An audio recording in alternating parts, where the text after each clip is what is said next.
Facebook के मालिक mark Zuckerberg की कहानी महत्वाकांक्षा, नवाचार और विवाद की एक असाधारण कहानी है।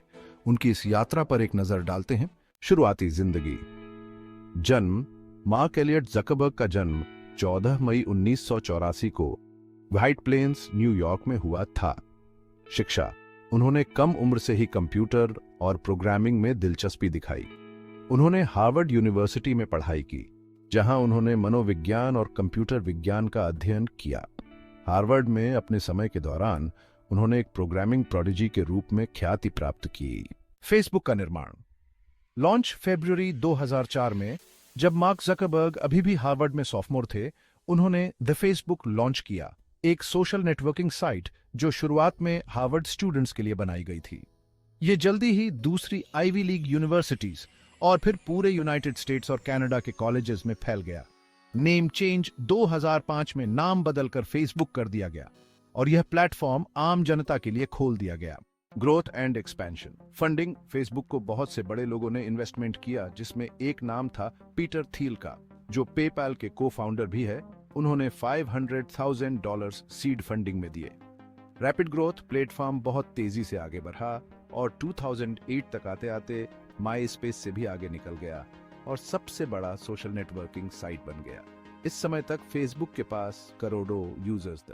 Challenges and controversies. Legal issues. Zuckerberg पहले के क्लासमेट्स से लीगल चैलेंजेस फेस करना पड़ा, जिन्होंने क्लेम किया कि उन्होंने सोशल नेटवर्क का आइडिया चुरा लिया था। यह डिस्प्यूट्स कोर्ट के बाहर सेटल हो गए। Privacy concerns. फेसबुक को प्राइवेसी प्रैक्टिसेस, डेटा ब्रीचेस और यूजर इंफॉर्मेशन के हैंडलिंग की स्क्रूटनी फेस करनी पड़ी है, खासकर कैम्ब्रिज एनालिटिका स्कैंडल के टाइम पे 2018 में, जिससे यूजर कंसेंट और political advertising main data usage पे सवाल उठने लगे। आईपीओ और कंटिन्यूड डेवलपमेंट। आईपीओ यानी आईपीओ फेसबुक में 2012 में पब्लिक हुआ और $16 बिलियन रेज किए, जो कि उस समय का सबसे बड़ा टेक आईपीओस में से एक था। कंपनी की वैल्यूएशन बहुत BRH गई और जकरबर्ग दुनिया के सबसे यंग सेल्फ मेड बिलियनियर्स में से एक बन गए। एक्विजिशंस। जकरबर्ग के लीडरशिप में फेसबुक ने बहुत सी कंपनीज अक्वायर किन, जिसमें 2012 में इंस्टाग्राम भी शामिल था और 2014 में व्हाट्सएप, और इस तरह सोशल मीडिया और मैसेजिंग में अपना इन्फ्लुएंस बढ़ाया। हाल ही के बदलाव। Meta platforms ink. अक्टूबर 2021 में जकरबर्ग ने अनाउंस करा कि फेसबुक अब मेटा प्लेटफॉर्म्स इंक के नाम से जाना जाएगा और अब ये मेटावर्स बनाने पर ध्यान केंद्रित करेगा। एक इमर्सिव वर्चुअल रियलिटी स्पेस जहां यूजर्स कंप्यूटर जनरेटेड एनवायरनमेंट और दूसरे यूजर्स के साथ इंटरैक्ट कर सकते हैं।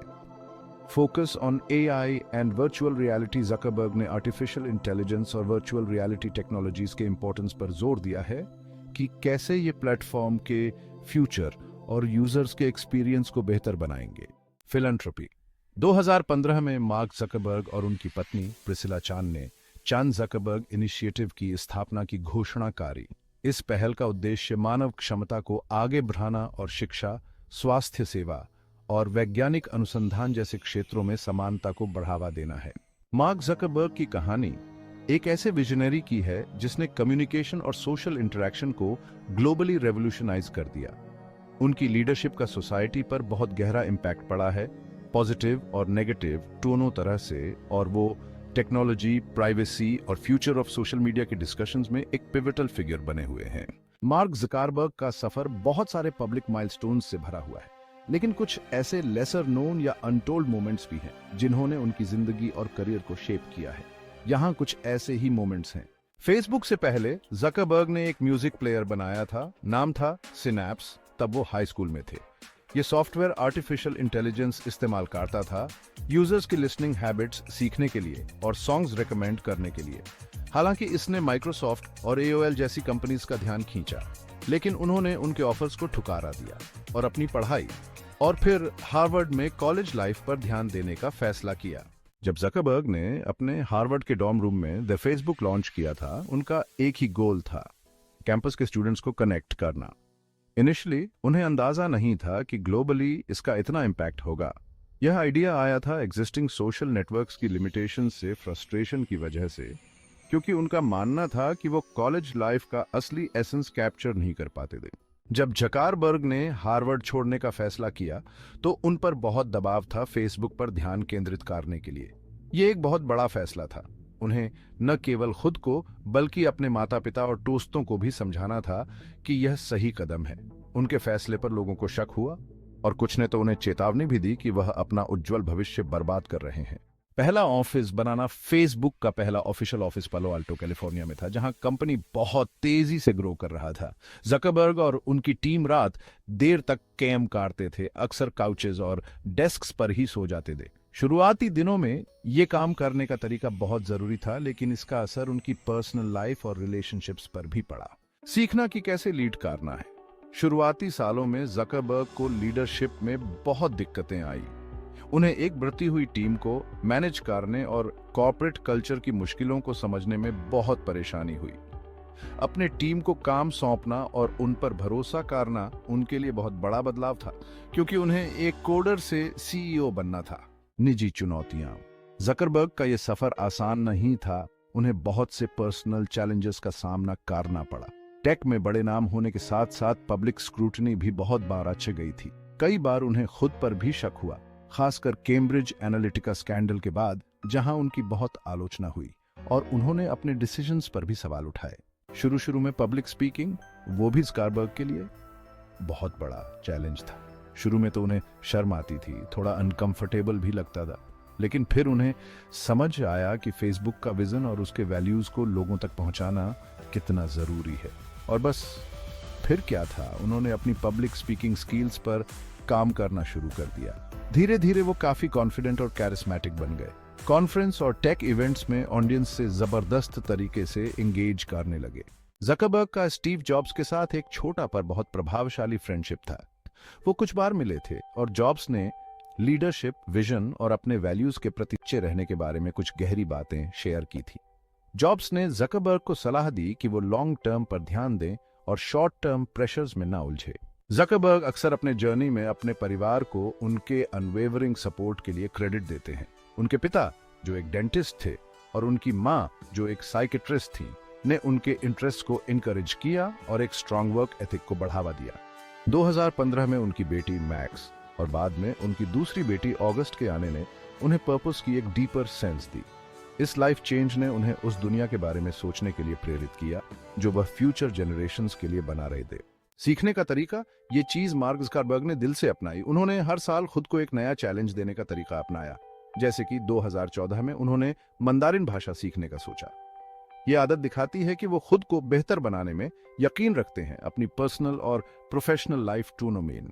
ये अनकहे पल जकरबर्ग की जिंदगी की कुछ झलकियां हम दिखाते हैं और बताते हैं कि कैसे उनके फैसले ने उन्हें टेक्नोलॉजी की दुनिया का एक बड़ा नाम बनाया।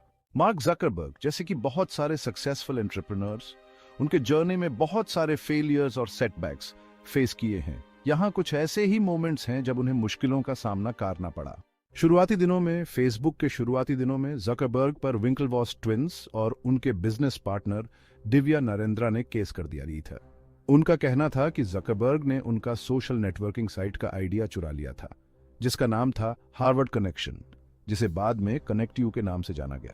हालांकि ये कानूनी लड़ाई आखिरकार सुलझ गई, लेकिन इसने जकरबर्ग और फेसबुक के लिए बहुत बड़ी मुसीबत खड़ी कर दी और पब्लिक रिलेशंस के लिए एक चुनौती पेश की। जब फेसबुक ने 2006 में न्यूज फीड फीचर इंट्रोड्यूस कराया, तो बहुत सारे यूजर्स को लगा कि उनकी प्राइवेसी कॉम्प्रोमाइज्ड हुई है और उन्होंने बहुत विरोध किया। बहुत से यूजर्स इस बात से नाराज थे कि उनकी मर्जी के बिना उनकी एक्टिविटी दूसरों के साथ शेयर की जा रही है। जकरबर्ग और उनकी टीम को जल्दी ही इन चिंताओं का समाधान करना पड़ा, जिसके कारण फीचर के काम करने के तरीके और प्राइवेसी सेटिंग्स को मैनेज करने के तरीके में बदलाव हुए। 2016 के अमेरिकी राष्ट्रपति चुनाव के दौरान और बाद में फेसबुक की बहुत आलोचना हुई, क्योंकि उस पर झूठी खबरें और गलत जानकारी फैलाने का आरोप लगा। यह भी कहा गया कि प्लेटफॉर्म ने गुमराह करने वाली चीजें फैलने दी, जिससे ये सवाल उठने लगे कि लोकतंत्र पर इसका क्या असर पड़ रहा है। जकरबर्ग ने इस स्थिति को कैसे संभाला, उसकी बहुत जांच पड़ताल हुई और उन पर जवाबदेही और नियमन की मांग उठने लगी। 2018 में यह पता चला कि political consulting firm Cambridge Analytica ने लाखों फेसबुक यूजर्स का डेटा उनकी मर्जी के बिना ही ले दी थी। इस स्कैंडल की वजह से यूजर्स का भरोसा बहुत कम हो गया। मीडिया में हर जगह इसकी खबरें आईं और कांग्रेस की हियरिंग हुई, जहां जकरबर्ग से फेसबुक के डेटा प्राइवेसी प्रैक्टिसेस के बारे में सवाल पूछे गए। यह घटना फेसबुक की रेप्यूटेशन के लिए बहुत बड़ा झटका थी। आईपीओ के साथ परेशानी। मई 2012 में फेसबुक का आईपीओ तकनीकी गलतियों की वजह से खराब रहा। इससे ट्रेडिंग में देरी हुई और निवेशक नाखुश थे। शेयर शुरुआत में अपने आईपीओ कीमत से नीचे गिर गया, जिससे निवेशकों और विश्लेषकों ने आलोचना की। यह अनुभव ज़करबर्ग के लिए एक जागृत करने वाला था, क्योंकि इससे उन्हें एक पब्लिक कंपनी के प्रबंधन की चुनौतियों का पता चला। नियमों का सामना करना पड़ा और जांच भी हुई। जैसे जैसे फेसबुक बड़ा हुआ, वैसे वैसे दुनिया भर की सरकारों और नियामक संस्थाओं ने उस पर ध्यान देना शुरू कर दिया। ज़करबर्ग को कई तरह की चुनौतियों का सामना करना पड़ा है, जैसे कि एंटी ट्रस्ट चिंताएं, डेटा प्राइवेसी नियम और समाज में सोशल मीडिया की भूमिका। नियमों के लगातार दबाव ने फेसबुक के बिजनेस मॉडल और भविष्य में अनिश्चितता पैदा कर दी है। निजी छवि के साथ संघर्ष। ज़करबर्ग ने पब्लिक आई में होने की चुनौतियों का सामना किया है, जिसमें सेल्फ डाउट और आलोचना के क्षण शामिल हैं।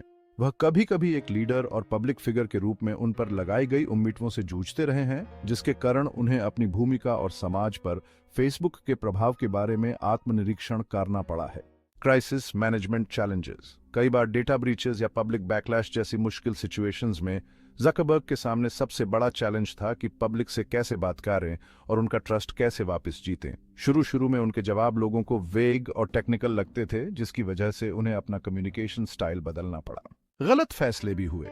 कई बार ऐसा हुआ जब ज़करबर्ग के डिसीजन से वो रिजल्ट्स नहीं मिले जो एक्सपेक्ट किए गए थे, जैसे कि यूजर्स का कुछ फीचर्स पर रिएक्शन गलत समझना या फिर दूसरी बढ़ती हुई प्लेटफॉर्म्स को न भांप पाना। इन सब से उन्हें ये सीख मिली कि यूजर्स की बात सुनना और उसके हिसाब से स्ट्रेटजीज बदलते रहना कितना जरूरी है। परिवार और काम के बीच संतुलन का प्रभाव। ज़करबर्ग ने माना है कि उन्हें वर्क लाइफ बैलेंस बनाने में दिक्कत हुई है, खासकर जब फेसबुक तेजी से बढ़ रहा था।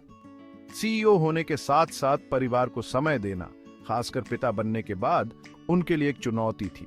उन्होंने सबके सामने इस बैलेंस को बेहतर बनाने की बात कही है और बताया है कि लीडरशिप की जिम्मेदारियों के बीच परिवार कितना महत्वपूर्ण होता है।